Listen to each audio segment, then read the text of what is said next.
राधे राधे। आलस का नाम तो आप लोगों ने सुना ही होगा। आलस एक बहुत बड़ी ताकत है। आलसी लोगों के लिए एक बहुत बड़ी ताकत होती है आलस। और प्रकृति हमें एक मौका देती है, एक नहीं कई मौके देती है, लेकिन जब हम उसका उपयोग नहीं कर पाते, समय का सदुपयोग नहीं कर पाते हैं, तो हम कभी आगे नहीं बढ़ पाते, है ना। हम यही सोचते रहते हैं, अरे ऐसा करेंगे तो क्या होगा, अब ऐसा करेंगे तो क्या होगा, क्या ही हो जाएगा, पूजा पाठ करने से क्या ही हो जाएगा, है ना। संत महंतों की बातें सुनने से क्या ही हो जाएगा, ये तो अपना करोड़ों रुपए में जीते हैं, इनके पास तो खूब पैसा भरा पड़ा है ना। वो तो ये इसमें गाड़ी में चलते हैं, उस गाड़ी में चलते हैं, ज़माने भर की पंचायतें हम करने लगते हैं बैठ के मानो।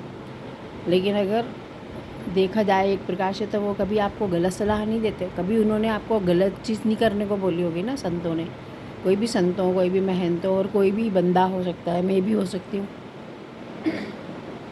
मैं भी अगर गलत बोलूँगी तो मेरे को तो नहीं लगता, आज तक ठाकुर जी की कृपा से मैंने कई कथाएं सुनी हैं, और मैंने कई महात्माओं को, कई संतों को मैंने जाके ज्वाइन करा है और कथा सुनी है। तो मुझे तो कभी ऐसा नहीं लगा कि उन्होंने मुझसे ये बोला कि जा बेटा जाके दारू पीना फैमिली के साथ, दिन में भगवान भगवान भिनकते रहे, भले घर में धूल चढ़ती रहे उनके ऊपर, ठाकुर जी के ऊपर, लेकिन तुम बढ़िया जाओ, रात को एक पेक लगाओ दारू पी के और बढ़िया सो जाओ, है ना। मेरे को तो नहीं लगता कभी ऐसा किसी संत ने बोला है कथा में, या किसी ने ये बोला अरे रहने दो, पूजा पाठ क्या करना है, कर्म क्या करना है इंसान को। कर्म का मतलब इंसान समझते ही नहीं कि कर्म करना होता क्या है ना। अगर आप कोई भी कर्म कर रहे हो और आप भगवान को साथ में नहीं लेके चल रहे हो, उस पर अटूट विश्वास नहीं है, तो आप कभी आगे बढ़ ही नहीं सकते हो। ये तो सच्चाई है। जैसे कि हवा चलती है, लेकिन हम कहते हैं ना कि हमको ऑक्सीजन कहाँ से मिलती है।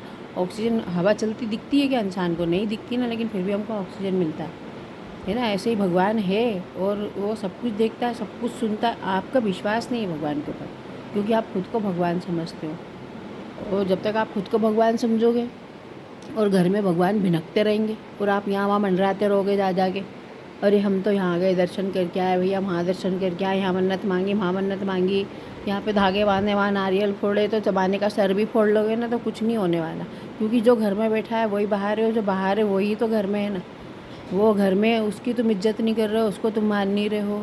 कहीं साधु संतों की अवहेलना करना, किसी को भी हर कुछ बोल देना, बुरा बोलना, क्यों इस तरफ दिमाग दौड़ा रहा है हमको। वो समय का कितना, हमारे पास कितना समय रहता है ये सब चीज़ें सोच सोच के, गंदगी सोच सोच के, और कुविचार ला ला के मन मन में मैं किसी के प्रति अपनी मर्ज़ी से कुछ भी भावना ला लेना, किसी को कुछ भी बोल देना, किसी की गड़ी हुई ज़िंदगी को खाड़ देना। नहीं, कुछ भी करना है मतलब हमको जाके इंटरफेयर करना दूसरे की लाइफ में, ना दूसरे की लाइफ कैसी है क्या है, हम उसके माई बाप बन के बैठ जाते हैं। लेकिन उस समय का हम खुद के लिए सदुपयोग नहीं करते कि नहीं हम कुछ करें, ज़िंदगी में हमें आगे बढ़ना होता है ना, तो हम बहुत मेहनत करते हैं। और मेरा खुद का अनुभव है, मैंने ज़िंदगी में बहुत बहुत मेहनत करी है, बहुत मेहनत करी। मैंने शायद ही है कि मैं आज मैं सो नहीं पाती हूँ, तो ये सब मेरा उस समय का है, जबकि मैं जी के मतलब ईमानदारी से जाग के 24 घंटे ड्यूटी करती थी, है ना। तो कहीं ना कहीं मैंने समय का सदुपयोग करा, और आज बहुत कम उम्र में मेरे पति चले गए थे, और मैंने अपने बच्चों को पढ़ा लिखा के आज बड़ा करा, क्योंकि मैंने समय का सदुपयोग करा, और मेरे बच्चों ने भी मेरे साथ करा। ऐसा नहीं है कि मैंने अकेले ने करा, उन्होंने भी भरपूर मेरा सहयोग करा।